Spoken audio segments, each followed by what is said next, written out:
Welcome back to The Vocalist. Today I am hearing the band Blues Pills for the first time. This is a live performance from 2022 of the song Devil Man. Here we go.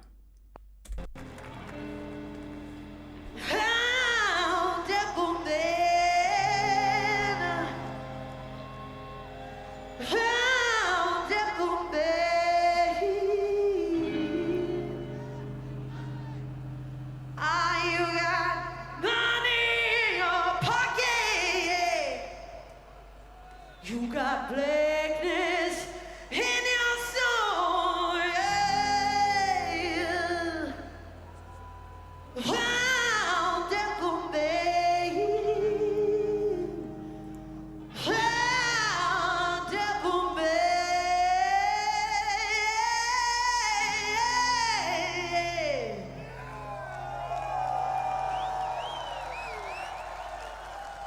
You got money in your pocket.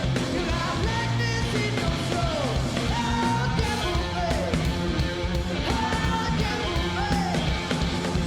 You think you got the answer over. You could never know. Oh, devil man. Oh, devil man. If they got no food been given to you, turn them into cold. Oh, devil man.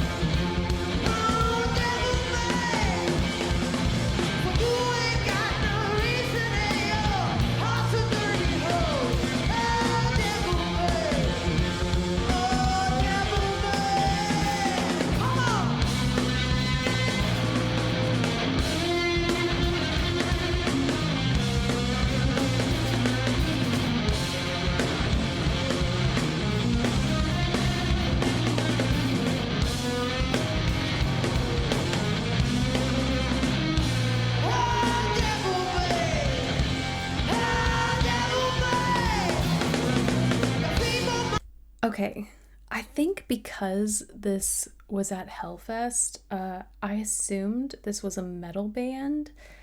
I'm just gonna look up really quickly. Okay, they're a Swedish rock band.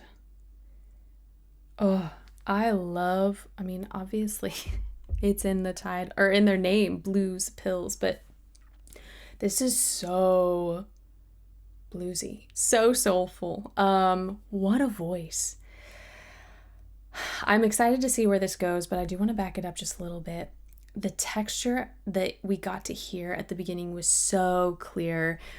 Certainly when other instruments come in, whether it's percussion or guitar or bass, it fills kind of a void that we can hear without. And when I say that void is where texture just kind of comes alive. You can really pick up on that extra grit and edginess of her voice. So here we go.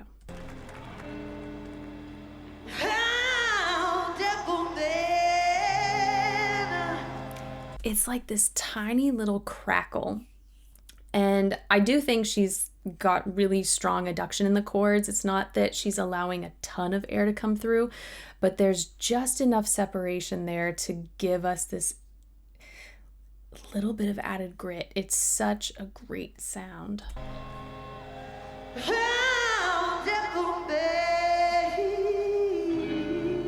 And then obviously going into head voice, crystal clear. I mean, it's such a beautiful, light, yet really well adducted sound. Not airy at all. You got money in your pocket. You got blackness in your soul. Yeah. I like the way that she's using H sounds. In your soul, it's just a tiny bit at the onset of the word, but it's so smart and so healthy because, I mean, if you just imagine, like, the vocal cords are so small, and so if we're constantly just like really harshly pressing them together, almost like a smack or a slap or something like that, it can put a lot of wear and tear on the voice. And so she's giving the effect of that really firm compressed sound, but adding just that little H helps to kind of make things happen just ever so slightly more gently.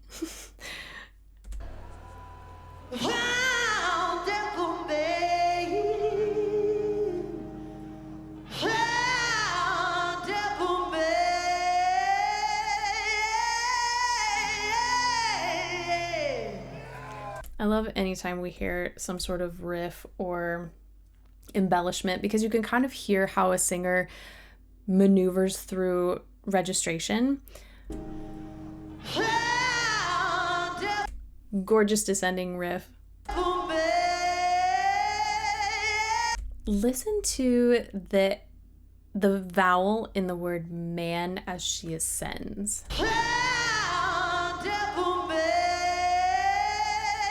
You can almost hear meh. There's just a tiny bit of opening and spreading, but not so much that it feels like a completely different voice, just enough so that she can stay in this really nice chest dominant space.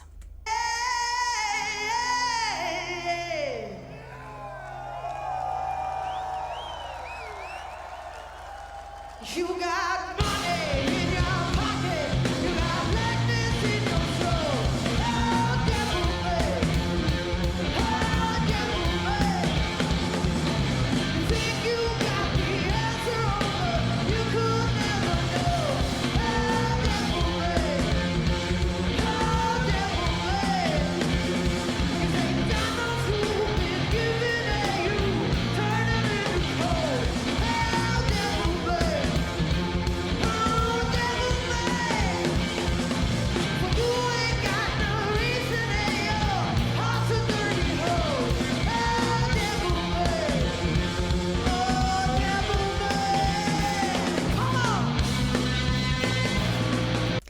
Her overall tone, in addition to the texture I talked about, it has this gorgeous fullness. I mean, there's a depth and a richness, but it feels very open. And that sort of, I'm going to say shouty approach, it helps. And definitely in this part of her range, I don't know, I feel like she's got some range given how clear her head voice was.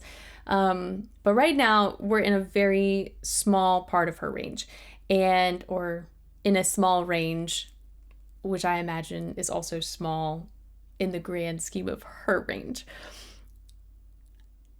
I'm just like thinking of where I would feel those notes. I mean, this might even be before the first passaggio, so she can really keep everything very chest dominant. And because she's taking this more shouty approach, it's got a lot more open pharyngeal sound, and we're getting, it just feels so well balanced and so well controlled. And I think part of that is because we haven't even hit her first passaggio, when normally singers would want to flip over into some sort of mix. Even if it's very chest dominant, you can usually hear that transition. This feels like strictly chest voice to me.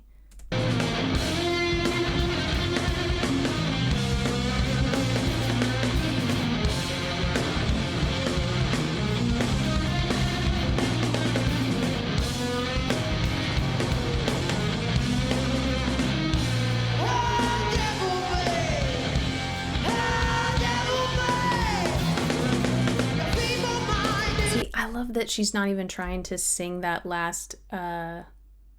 last note on man. It's so shouty and so spoken.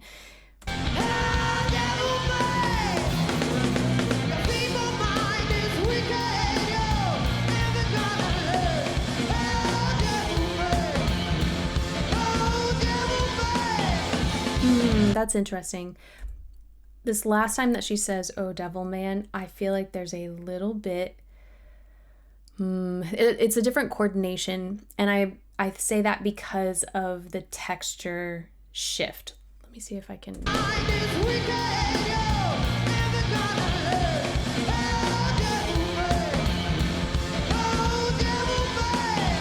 Yeah, as soon as she sang that last iteration of "Oh, Devil Man," I think she pulled that just a little bit further forward, obviously we had less texture, so I imagine more adduction. It's so minute, but it's very, like, very refined.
Okay, definitely more texture, that section. Oh, I'm so curious to hear more, because this is in a very, like, very small range. And I feel like she's got so much on top, for sure. Maybe more on the bottom of her range. I don't know. This, oh man. We'll keep going.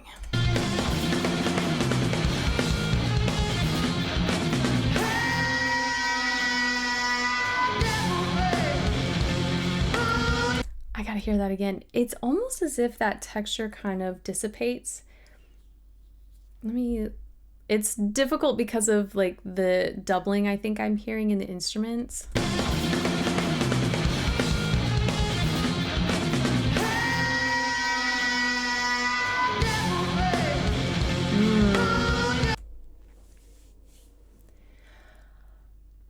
I love talking about coordination in singers who I feel have really mastered it. When you ascend, your chords get stretched and thinned and they separate more. So one expects, especially if someone is already engaging a lot of texture in mid voice or lower, as you ascend, there's going to be even more texture because more air can get through. So to kind of zip up the chords in the process of that slide, I find really interesting. And again, I can't say with 100% certainty that that's what's happening. It's what it sounds like to me. I feel like there's less texture, there's less grit in this ascending line. But again, distinguishing her voice from what I'm hearing in the instruments is proving to be trickier than I thought.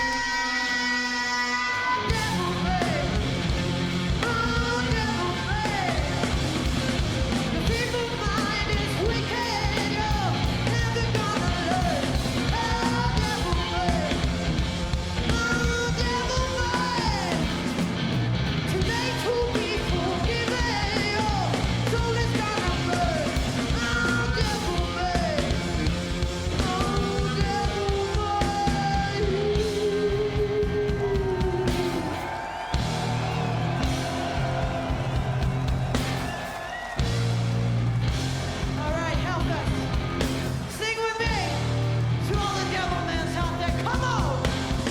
Oh, devil man. I get this question from singers a lot. I'm gonna go on a little tangent. This seems to be the theme for me lately. I get the question a lot about finding one's true voice.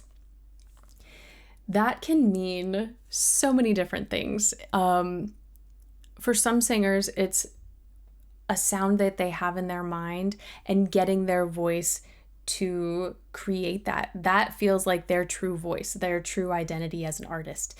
And then for other singers, they want something that is more closely aligned to what people hear from them in everyday life and when they're talking. They don't want to speak and then for someone to hear them sing and think it's a completely different voice. So it means a lot. It means a lot of different things, or it can mean a lot of different things. in her case, I really love how closely aligned her speaking voice is with her singing voice. The reason I'm a big advocate for this is simply because of ease, efficiency, stamina. If you are producing sounds in a way similar to how you speak in everyday life, you're constantly training your muscles to make movements that are comfortable for your speech. So the side effect, if you apply that to your singing, it feels more effortless. You are able to reproduce sounds with ease. When your singing sound is, opposite or very far removed from your speaking sound, there are different techniques involved in that. There are different ways of producing sound that you have to then train and build up that stamina. So there's no right or wrong. It really is what you want for yourself as a singer and how you want to sound. But the reason I love hearing singers create singing sounds closely aligned to their speaking sounds is because I just feel like that is so beneficial for their longevity, for their skill as a performer. I feel like it helps to eliminate nerves. You have more confidence in the sounds you're producing. The list goes on. So hearing her speak, it's so similar to her singing voice. And I love it, but I think the little added note to that is it's such a soulful, rich speaking voice, which I've said a million times. I'll say a million more. I don't have a particularly low voice myself. In the grand scheme of things, I'm living in soprano land when I'm singing songs. So this is really, it's a really beautiful sound. Tangent over. We'll continue. Actually, I'm going to back it up just a little bit. I can't remember if I already did. All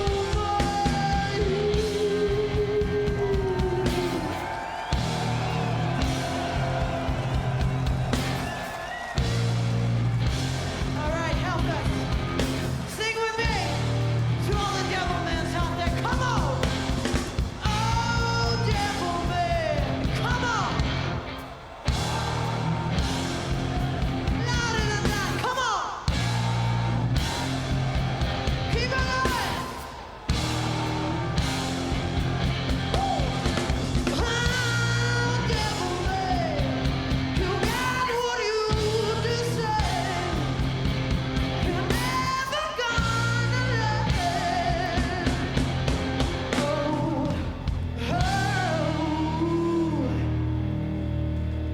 devil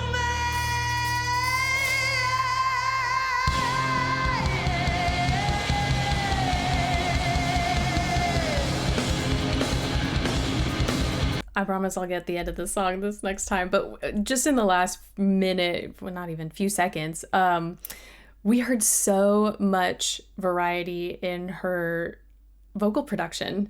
Aside from the speaking part that I already talked about, I'm going to point something else.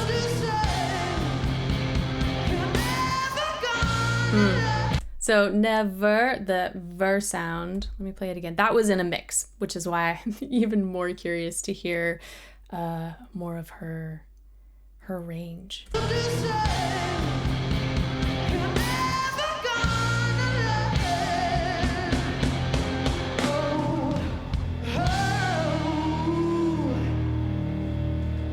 Okay. When you have such a boomy, beautiful sound, you have to be mildly cautious because you're engaging your TA muscle to create that really pressed sound.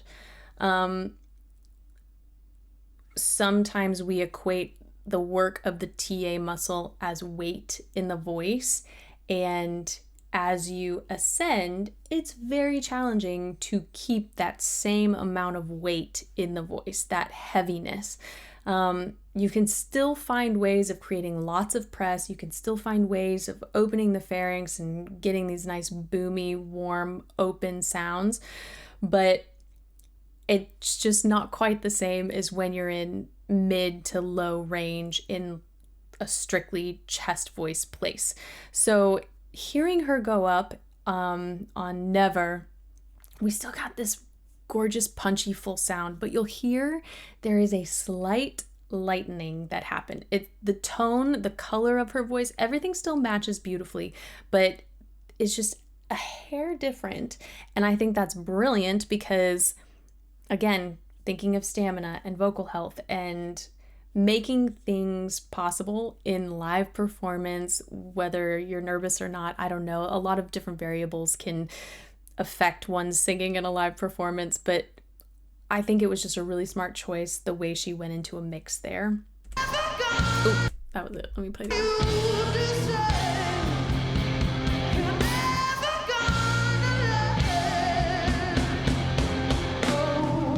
Now here, oh my gosh, this is so warm and velvety. And the texture is different.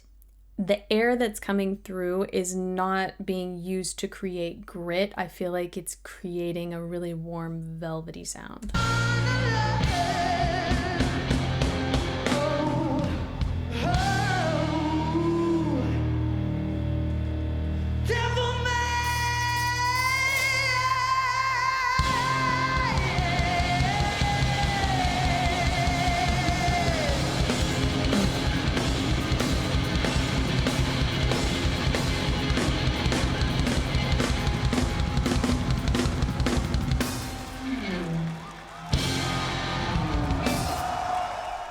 I know the song was fairly repetitive and we didn't hear a lot of her vocal range, but I do think we heard a lot of range in terms of vocal technique.